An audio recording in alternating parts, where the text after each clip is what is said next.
Okay, here we are at Makeover University talking about change orders and kind of how they work, when they're used, how we track them, all of those good things. So let's get started.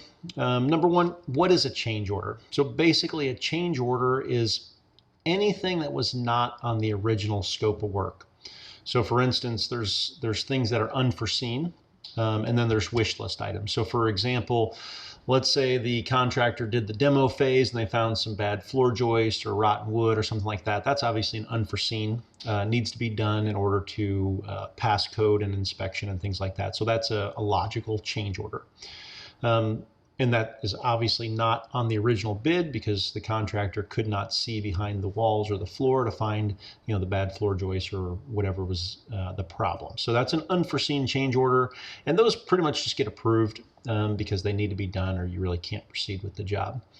And then there's other items that we're going to call, wish list items. So let's say the client gets to the end of the job and they have money left over in reserves and they want to add, upgraded countertops or something like that. Then we can talk about that as a change order. But we're going to dive into this training a little deeper as far as, when to use it, how to report the change order, who's responsible for what. But basically, think of a change order as anything that's unforeseen or not on the original scope of work. Okay, so here's the change order basics. So we break them down into, we call must-dos. So these are items that are unforeseen that must be done to pass minimum code or minimum property standards. And I'll give you an example. Let's say, or it would void a warranty. So let's do a for instance. Let's say they're putting a new roof on the house, and they run into some bad roof decking. No one could see it before the roof got demoed, but now they've got an exposed house. It could be raining in the next day. So those are unforeseen, I'm going to call them must-do items, because you have to fix the rotten wood before you can put on the new roof. And then also, if you don't fix the rotten wood, then the shingle manufacturer will not warranty the install because you put shingles on a rotten piece of wood. So long story short, we're going to call those must-do. So those are items that absolutely have to be done in order to keep moving forward with the job. Now, the lender technically wants all change orders approved before they're done, but that's just unrealistic when it comes to things like roofs and plumbing leaks. Like, let's say the plumbing was leaking and spraying water everywhere. You don't have time to call the lender and say, hey, can you approve this change order before we fix this stuff? Like, you got water spraying everywhere. You just got to stop it, you got to fix it, and you got to turn in a change order. So we'll call those must-do items, must-do change list items. And remember, change order items, just remember, if it's going to make the home not pass local code, it's going to make the home not pass the minimum property standards for the lender, or if it's going to stop the manufacturer or the contractor from being able to warranty that work, that's a must-do change order. And then we're going to call wish list items. So these are also things that are not on the original scope of work. However, they're not required. So let's get an example here. Let's say the client wanted a fiberglass shower, and we've gone through the whole system here. We've gone through the demo phase. We found everything that was unforeseen, and now they have money left over in their reserves. Okay, so just remember, the bank makes the client borrow typically about 10% more of the bid in what they call reserves. And so those reserves are set aside for these unforeseen items. But when all the unforeseen items are dealt with, then and if there's any money left over, those funds can be used for these wish list items. So let's go back to this example. All the unforeseens are taken care of, and the client still has money left in their reserve account. So we're going to call these wish list items. So let's say they had a fiberglass shower in the bid for the original scope of work, and when the loan closed, it was closing thinking that there's going to be a fiberglass shower. And let's say the client has $3,000 left in reserves, and they go to their contractor and they say, hey, how much would it cost to upgrade from that fiberglass shower to the tile shower? And let's say the contractor says it's $2,500. Well, basically at that point, the client can say, well, that's a wish list item. I've got this money in reserves and I want to create a change order. So can you please write up a change order to go from a fiberglass shower to a tile shower for $2,500? Okay, so then that gets submitted to the HUD consultant, and that gets submitted to the lender.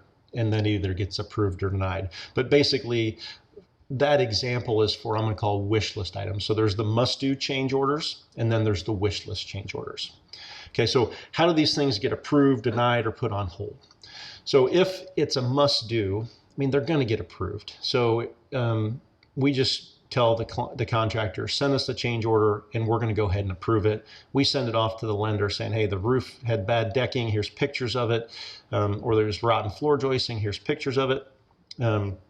And we just tell the contractor to go ahead and proceed. Now, the client has to sign off on the pricing. So let's say it's a must-do item. The roof is getting tore off. There's bad decking, and it's $100 for a new piece of sheeting and decking for that roof. We tell the contractor to proceed. We tell the homeowner it's going to get approved if it's needed, and they've got money in reserves. So we tell the contractor, go ahead and move forward. Send us a change order for $100. Get us pictures of that and have the client sign off on it. Then what we're going to do is we're going to produce the paperwork. And when we say we, us in-house, so the admin, you guys don't have to produce these change orders. All you got to do is sign off on them as needed, but we're going to take care of all that for you. So we'll put together the actual change order. We'll attach the pictures. We'll send it out for signatures. All that stuff gets taken care of by the admin here at corporate. So let's walk through if it's going to get approved. We just kind of talked about that. If it's a must do, just go ahead and approve it. Okay, let's say it's a wish list item. We're going to go ahead and say, hey, get us the information and, let's put it on hold for a second. Let's get it approved. Okay.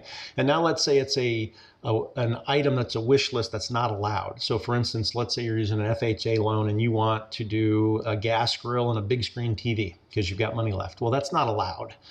So what we would do is we would deny that change order and say the lender will not let you buy a TV and a grill with your reserve funds. So if you want to use those reserve funds, you have to pick some other items. So we would deny that change order. Okay. So we're either going to approve it, deny it, or put it on hold. So why would we put a change order on hold? Well, let's say they're in the middle of the demolition phase. Let's go back to that. There's a bad roof deck board, there's bad floor joists, and we get through that, but there's still more demo to be done. The mechanicals have not been put in yet. We're still only about 30% into the job, and we haven't uncovered all of our unforeseens yet because the roof hasn't started, and maybe the mechanicals haven't started. So what we would do is instead of denying that or approving it, we would put it on hold. So we would say, okay, you can upgrade that shower. However, we need to make sure all of the unforeseen items that are must-do items are already taken care of. Now, once we get further along in the job, we've got this change order here on hold. Okay, so this change order that's on hold, we would say now we're going to go ahead and approve that or have the lender approve it because all of the unforeseens have been taken care of. And that way you just kind of let it sit there until we know there's no more unforeseens. So that's how the change orders work as far as approving them, denying them, or putting them on hold. Okay, so what happens when the reserve funds have been used up?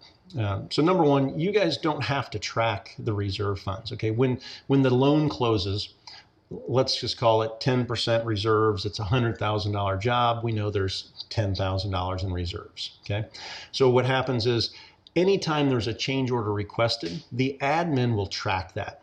Okay, you don't have to track it. So let's say the first change order comes in and it's $1,000 and it gets approved. Then we know, hey client, hey contractor, out of that 10,000, you've used 1,000.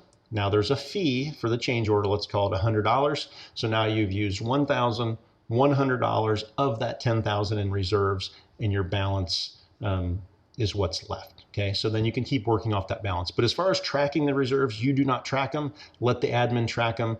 Let the admin deal with the contractor as far as how much money's left. Let them talk to the client and keep that balance rolling so you don't have to do that math. Then the other thing is the admin will notify the client and the contractor as the project moves along as the reserves are used. Okay, if all the reserves are used up, then the client will need to pay the contractor directly out of pocket.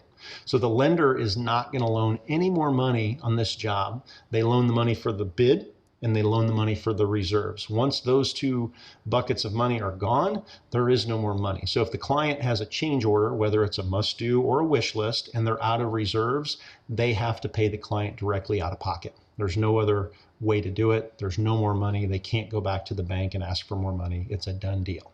Okay, so this gets a little scary if, let's say, they have that $10,000 in reserve and they find a huge foundation issue because they didn't get the home inspected, or they find that the house has been eaten by termites from top to bottom and no one can see it until the demo phase is done.